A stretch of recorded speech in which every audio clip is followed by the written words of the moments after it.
शहा जेव्हा आले बाळासाहेबांना भेटण्याचा प्रयत्न करत होते, पहिल्या दिवशी अयशस्वी ठरले, दुसऱ्या दिवशी ड्रम गेट पर्यंत पोहोचल्याचं तुम्ही लिहिलंय.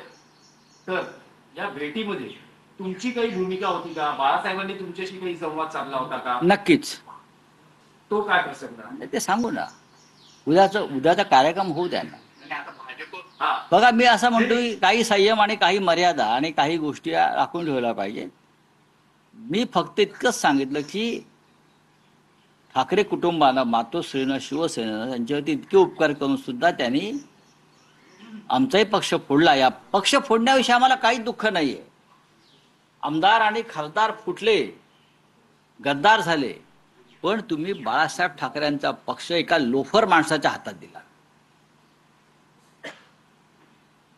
बाळासाहेब, हिंदुहृदय सम्राट बाळासाहेब ठाकरेंची शिवसेना ही तुम्ही कोणाच्या हातात दिलीत? तर एका लोफर माणसाच्या हातात दिली. त्यांचं राजकारण शिंद्यांचं त्यांच्यापाशी, पण ते शिवसेनेचे मालक तुम्ही कसे बनवू शकता? तुम्ही कोण आहात? ज्या बाळासाहेब ठाकरेंनी किंवा ज्या शरद पवारांनी तुम्हाला चौकटीच्या बाहेर जाऊन मदत केली, त्यांचे पक्ष तुम्ही लोफर लोकांच्या हातात दिले.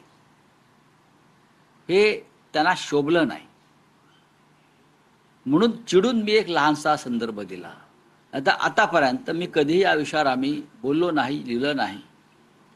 माननीय उद्धव ठाकरेही बोलले नाहीत, मीही बोललो नाही. कारण काही गोष्टी ज्या गोपनीय असतात, आमच्या वरिष्ठांकडून ज्यांना मी पितृतुल्य किंवा माझे सर्वस्व मानतो, त्यांच्याबरोबर मी अनेक गोष्टी ऐकल्या, पाहिल्या, प्रत्यक्ष सहभागी झालो अशा विषयांमध्ये. आम्ही कधीच बोललो नाही, मी कधी बोललो नाही.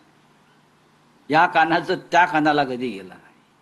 पण त्या ओघात तो प्रसंग आला की हे भाजप नेत्यांचे तुम्हाला काही फोन आले का, जे या सगळ्या प्रक्रियेत होते? कोणी नव्हतं. म्हणजे जुने भाजप त्या प्रक्रियेत कोणी नव्हतं. आजची पिढी मला जे होते त्यांची नावं मला आता घ्यायची नाही. कशाला सनसनाटी? ते कोण बोलते? ते तेव्हा होते का? काय होते तेव्हा? कोण होते ते? संजय राऊतांना सनसनाटी पसरवण्यासाठी पुस्तक लिहावं लागत नाही. हे पुस्तक पूर्णपणे सत्य आहे. ही कादंबरी नाही, बरं का? या मनगडत कहाण्या जे पंतप्रधान मोदी वगैरे सांगतात ना, तसे या कथोकल्पित मनोहर कहाण्या नाहीत. या सत्य कथा आहेत. लक्षात घ्या, ही सत्य कथा आहे. तुमच्या पुस्तकावर बंदी आणि राज्य सरकारची भीती वाटत नाही? मला अजिबात वाटत. कशाला बंदी आण? कारण